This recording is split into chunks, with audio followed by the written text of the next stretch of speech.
Hello दोस्तों, आपका मेरे चैनल में स्वागत है। अगर आपने अभी तक मेरा चैनल सब्सक्राइब नहीं किया है तो प्लीज़ मेरा चैनल सब्सक्राइब कर लें। तो चलिए कहानी शुरू करते हैं। उस बाबा की दुआएं सुनकर मम्मी बड़ी खुश होती और अस्पताल जाकर अपना चेकअप करवाती। एक रात अचानक पड़ोसन की तबीयत खराब हुई तो मम्मी वहाँ चली गई। मैं मम्मी के बिस्तर पर लेट गई। यह मेरी सबसे बड़ी गलती थी, क्योंकि अचानक मम्मी समझकर आज फिर सुबह सुबह वही फ़कीर आकर गली में आवाज़ लगाने लगा, जो रोज़ उस वक्त आकर सारे मोहल्ले से मांगा करता था। मुझे उस फ़कीर के आने पर बहुत गुस्सा आता था, क्योंकि उसके आते ही मम्मी अपने हिस्से की रोटी जाकर उसे दे आती और खुद भूखी रह लेती। पहले ही हम लोग बहुत मुश्किल से वक्त काट रहे थे। पापा के जाने के बाद से 2 वक्त की रोटी मुश्किल से नसीब होती थी और उस फ़कीर का हुलिया भी मुझे अजीब लगता था। बड़े बड़े कड़े हाथों और गले में पहने रहता और आँखों में भर भर के सुरमा डाला होता है, जिससे उसकी शक्ल अजीब सी लगती थी। पूरा मोहल्ला उस फ़कीर को सर आँखों पर बिठाता था, क्योंकि सबका मानना था कि उस फ़कीर की दुआओं में बड़ा असर है। और यही सबसे बड़ी वजह थी जिसकी वजह से मैं उस फ़कीर के खिलाफ़ रहती थी और उसे मैं नापसंद करती थी। जब भी मम्मी उसे अपने हिस्से की रोटी जा कर देती, फ़कीर बदले में कहता, तुझे अल्लाह बेटा देगा, तुझे कमा कर खिलाएगा और तेरे दिन फेर देगा। मुझे उस दुआ से फ़कीर झूठा लगता था, क्योंकि पापा को इस दुनिया से गए 7 साल हो चुके थे। मेरा नाम हलीमा है और प्यार से सभी मुझे नाज बुलाते हैं। मुझे प्यार करने के लिए सिर्फ मेरे माँ बाप ही थे। उनके अलावा मैंने कभी किसी दूसरे शख्स को अपने आसपास नहीं देखा था। ना ही मेरा कोई भाई बहन था और ना ही कोई रिश्तेदार। बस मोहल्ले में 1-2 दोस्त थे जो कभी कभी मुझे नाज कहा करते थे। जब मैंने थोड़ा होश संभाला और स्कूल जाना शुरू किया तो अपने दोस्तों के रिश्तेदारों उनके घर आता जाता देखकर मैं बहुत उदास हो जाती और सोचती कि कोई रिश्तेदार क्यों नहीं है। मम्मी से पूछती तो वह कहती कि मेरा कोई भाई बहन इस दुनिया में नहीं है और मेरे पिताजी के रिश्तेदार हमसे नाराज़ हैं। जब मैं थोड़ी बड़ी हुई तो पता चला कि मेरे माँ बाप ने घर से भागकर शादी की थी, इसलिए उनके परिवार वालों ने उनको घर से निकाल दिया था और उनके साथ सारे रिश्ते नाते तोड़ दिए थे। मेरे पापा एक छोटी सी फैक्ट्री में काम किया करते थे। सारा दिन मेहनत करते तो हमें शाम को खाने मिलता था। मेरे माँ को पीर बाबाओं में बड़ा भरोसा था। हर पीर को किसी पीर बाबा के पास जाती थी और उनके हालात के बदलने की दुआएं करवाती थी।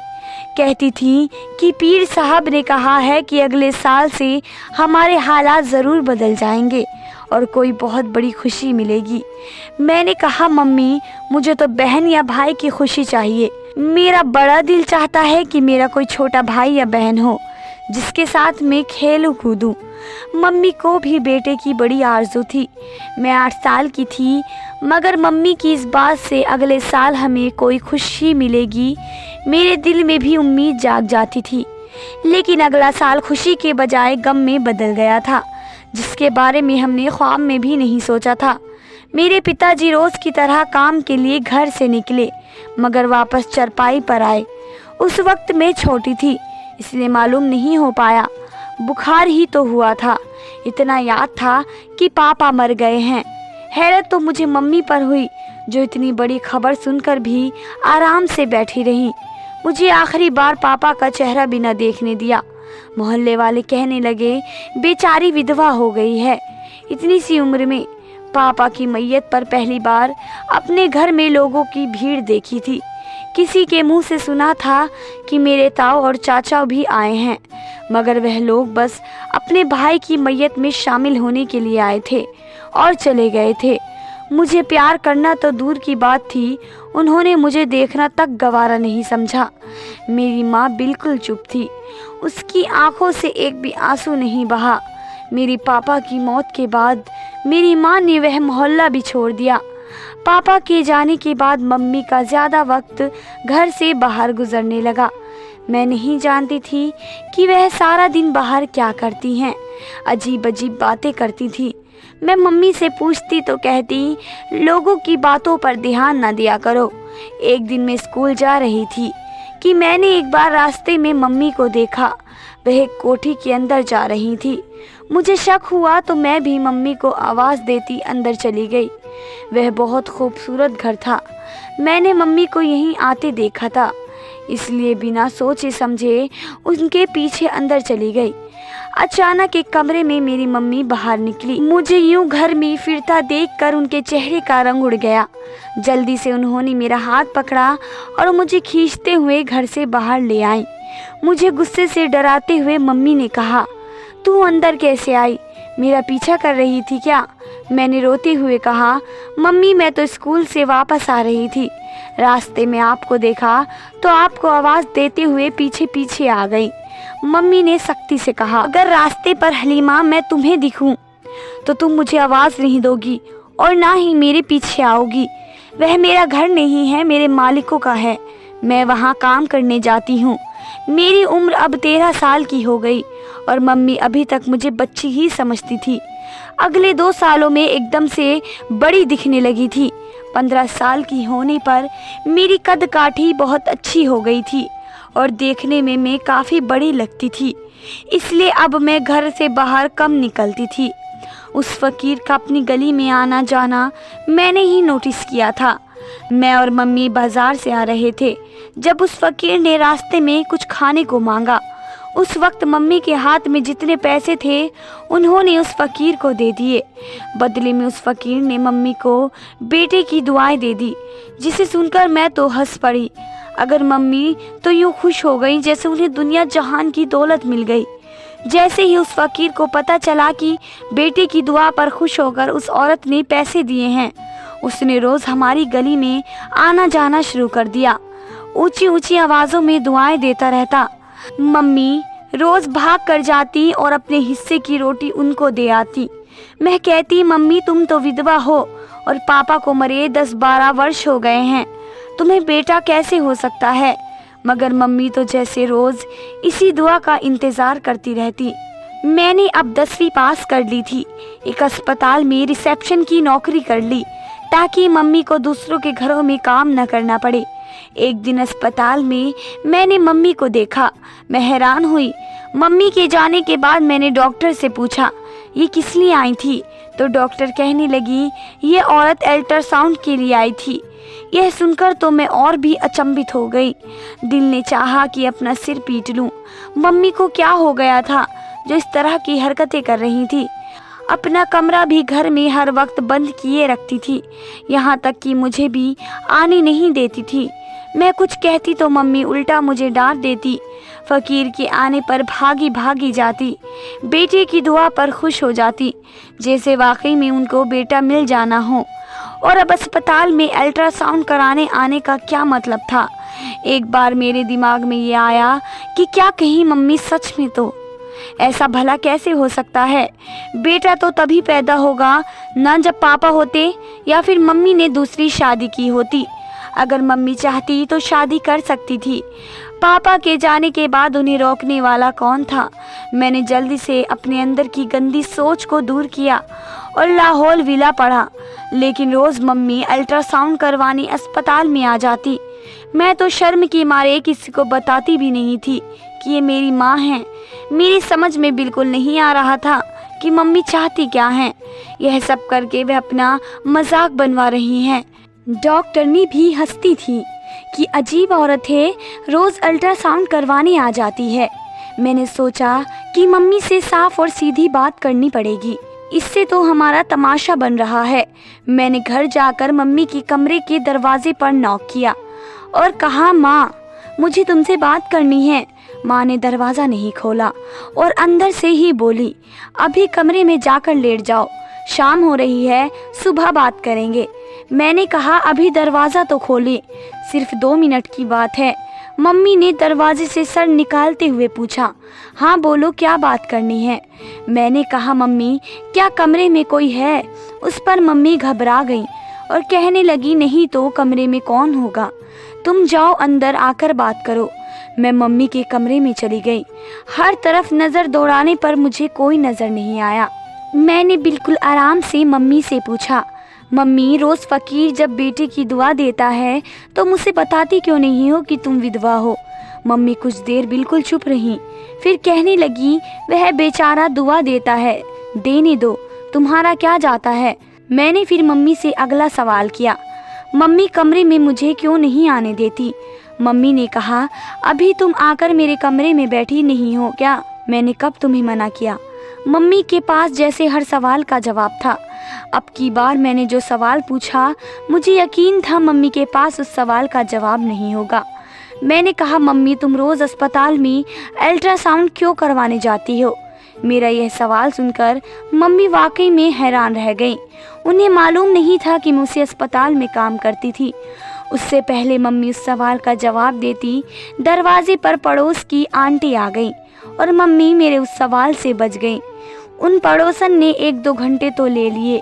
मैंने सोचा कि ये सवाल कल पूछूंगी कि मम्मी अल्ट्रासाउंड करवाने क्यों जाती हैं रोज़ाना। अगले दिन रात के 10 बज रहे थे। दरवाजे पर कोई आया। रात के वक्त पर मुझे जाना मना था। मम्मी ही दरवाज़ा खोलती थी। अभी भी मम्मी दरवाजे पर गई। सामने पड़ोसी का बच्चा था। मम्मी का हाथ पकड़कर कहने लगा, मौसी मम्मी की तबीयत बहुत ख़राब हो गई है, आपको बुला रही हैं। वो मम्मी की पक्की सहेली थी, इसलिए जल्दी से दरवाजे से ही उनके साथ चली गई। जाते जाते कहने लगी, अपने कमरे में चली जाओ और दरवाज़ा अंदर से बंद कर लो। मैं जाने क्यों अपने कमरे में जाने के बजाय मम्मी के कमरे की तरफ आ गई और मम्मी के बिस्तर पर लेट गई।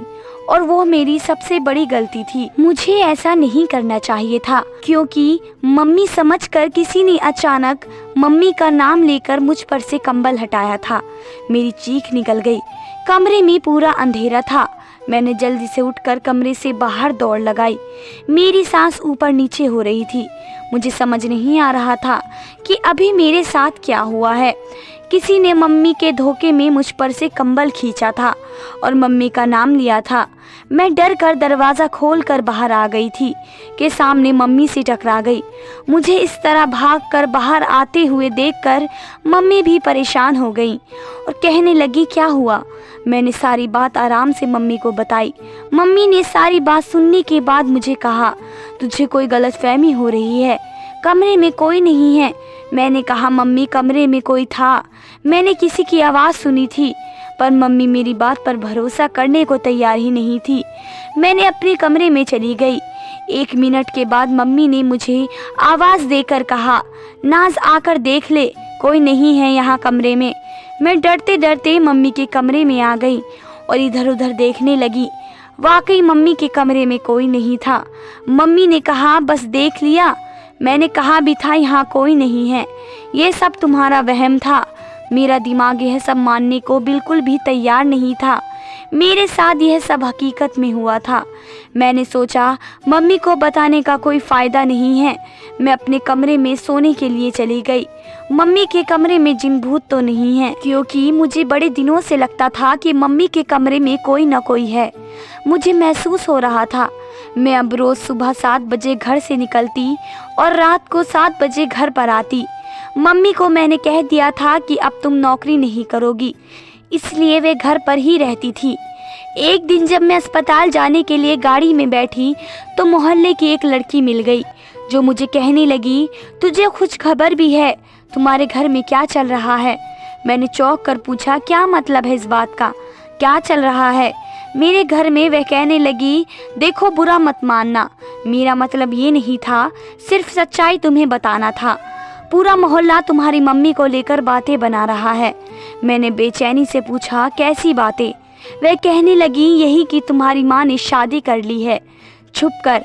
यह बात सुनकर तो मैं बिल्कुल अचंभित हो गई। अब मैं उससे क्या बताती कि कल रात के बाद तो मेरा दिमाग में भी शक हो रहा था। मैंने उस लड़की को मुस्कुरा कर कहा, फिलहाल तो ऐसी कोई बात नहीं, मगर मैं तो मम्मी को कहती रहती हूँ कि शादी कर लो, पर वो मानती ही नहीं। उस लड़की को तो मैंने जैसे तैसे तसल्ली करा दी, मगर अंदर ही अंदर मैं बुरी तरह उलझ कर रह गई थी। मोहल्ले वालों की ज़बान अब कैसे पकड़ सकते हैं? वह तो बातें करते हैं, चाहे बात कोई भी हो, बात का बतंगड़ बना देते हैं। मैंने मन ही मन सोचा कि मम्मी, अब की बार मैं कुछ ऐसे करूँगी कि तुम्हें सच में बताना पड़ेगा। अगली रोज़ मम्मी उस फ़कीर को सदके में रोटी देने बाहर निकली तो मैंने भी उनकी बातें सुनने के लिए कान लगा लिए। मम्मी उस फ़कीर से कह रही थी कि बाबा जी, अब तक बेटी की खबर नहीं मिली। वह ढोंगी बाबा कहने लगा, मिल जाएगी बच्चा, मिल जाएगी, आज ही टेस्ट करवाओ। मम्मी उसकी बात सुनकर बहुत खुश हुई। असल में मैंने ही उस फ़कीर को कहा था कि मेरी माँ से कहे। मुझे मालूम था कि मम्मी बाबा की बात सुनकर अल्ट्रासाउंड करवाने के लिए अस्पताल ज़रूर जाएंगी। मैंने डॉक्टर को भी अपनी मदद के लिए तैयार कर लिया था और मम्मी से झूठ बोलने के लिए डॉक्टर को कहा था कि वे बेटे की माँ बनने वाली हैं। मैं जानती हूँ कि अपनी मम्मी को बेवकूफ़ बनाना अच्छी बात नहीं है, मगर राज जानने के लिए मेरे पास और कोई रास्ता नहीं था। मम्मी थोड़ी देर के बाद अस्पताल चली गई और मैं घर पर रुक गई। अपने प्लान को पूरा करने के काम से छुट्टी ले ली थी। तकरीबन 2 घंटे बाद मम्मी अस्पताल से घर वापस आई। वह बहुत खुश लग रही थी। आपके कमरे में भूत या किसी आत्मा का साया है और ये सब करने को मुझे पीर बाबा ने कहा था। मैंने मम्मी को दिखाने की खातिर जिस थोड़ी सी जगह पर पेट्रोल फेंका था उस पर जैसे ही तिल्ली फेंकी तो मम्मी बदहवास होकर अलमारी की तरफ भागी। अलमारी को जल्दी से एक तरफ धकेला। अलमारी का अपनी जगह से हटने ही नज़ारा देखकर तो मेरे होश ही उड़ गए। अलमारी के पीछे एक कमरा नजर आया। मम्मी आवाज़ देकर बोली, सुनो, बाहर आ जाओ, इस पागल लड़की ने पूरे कमरे में आग लगा दी है। मैं मम्मी की हरकतों को देखकर हैरान रह रही थी। तभी मम्मी का ध्यान मेरी तरफ गया और उनका रंग फीका पड़ गया। तभी अलमारी के पीछे बने कमरे से एक आदमी को बाहर निकलते देखकर मैं बिल्कुल दंग रह गई और मेरे हाथ पैर जैसे अकड़ गए। मेरे सर पर जैसे आसमान टूट पड़ा हो और मेरे मुंह से बेबाक चीख निकल गई। जैसे ही वह आदमी मेरे नज़दीक पहुंचा, मैं उस आदमी को देखकर बेहोश हो गई। कुछ समय बाद जब मुझे होश आया तो वह आदमी मेरे सामने खड़ा था। अलमारी के पीछे खुफिया कमरे से निकलने वाला वह आदमी कोई और नहीं, मेरा बाप था। 15 सालों के बाद पापा को सामने देखना, वह भी इस तरह के हालात में, मेरे लिए एक सपना जैसा था। मुझे अपनी आंखों पर यकीन नहीं आ रहा था।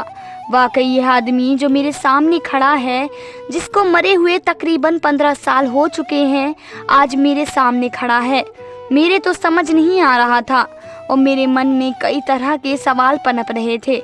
मुझे यूं गुमसुम देख मम्मी मेरे पास आई और बोली, मैं जानती हूँ कि हमने तुझे धोखे में रखा है और तुझसे बहुत कुछ छुपाया है।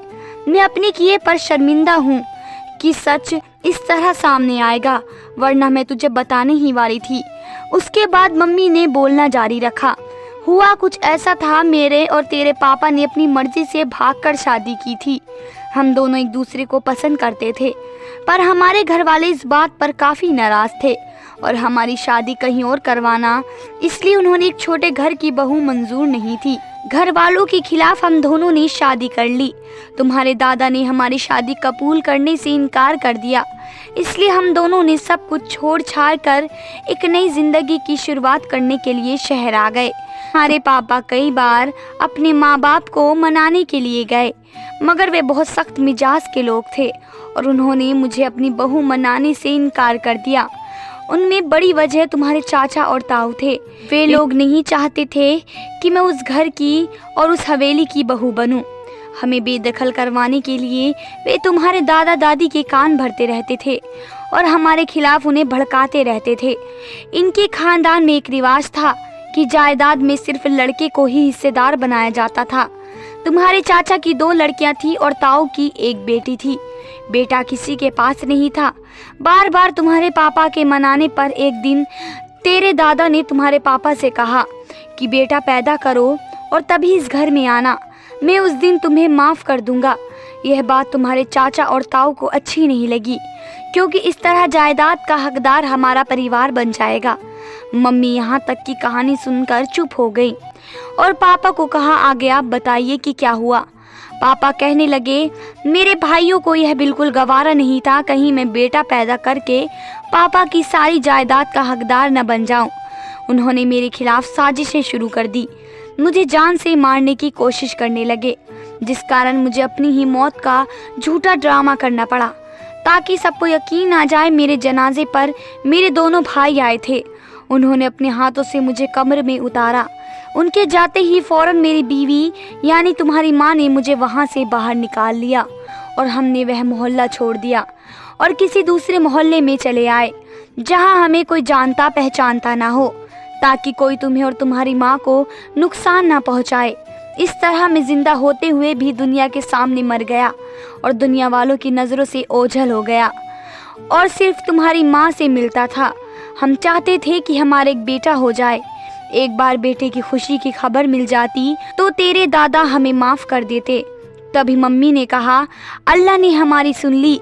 मैं अभी अल्ट्रासाउंड करवा कर आई हूँ और मैं एक बेटे की माँ बनने वाली हूँ। यह सुनकर पापा भी खुश हुए। उन दोनों की बेतहाशा खुशी देखकर मैं दिल ही दिल में बहुत शर्मिंदा हुई। जब अगले दिन मैं सुबह अस्पताल ड्यूटी पर गई तो डॉक्टर, जिसको मैंने अपनी मम्मी से झूठ बोलने के लिए कहा था, मेरे पास आई और कहने लगी कि मैं किसी कारण कल ड्यूटी पर नहीं आ सकी और तुम्हारा काम नहीं कर पाई। सुनते ही मैं सोच में पड़ गई कि फिर किसी डॉक्टर ने मम्मी को चेक किया था और खोज खबर लगाने पर मुझे पता चला कि मेरी माँ सच में बेटे की माँ बनने वाली थी। मैंने उसी वक्त दिल ही दिल में अल्लाह का शुक्रिया अदा करने लगी। मैं बहुत खुशी थी और घर जाते ही मैंने मिठाई खरीदी क्योंकि अब हमारे दिन फिरने वाले थे। जैसे ही मेरा भाई पैदा हुआ हम सब उसे लेकर गांव चले आए और दादा को सारी बात बताई और पापा ने उनकी गोद में उनका वारिस रख दिया और जिस खुशी की दादा के दिल में तमन्ना थी अब वो पूरी हो गई। और बाद में दादा ने मेरे चाचा और ताऊ की सज़ा के तौर पर उन्हें अपनी जायदाद से बेदखल कर दिया। यह थी हमारी इमोशनल स्टोरी। तो कैसी लगी दोस्तों, मुझे कमेंट में ज़रूर बताएं। Thanks for watching, like and subscribe.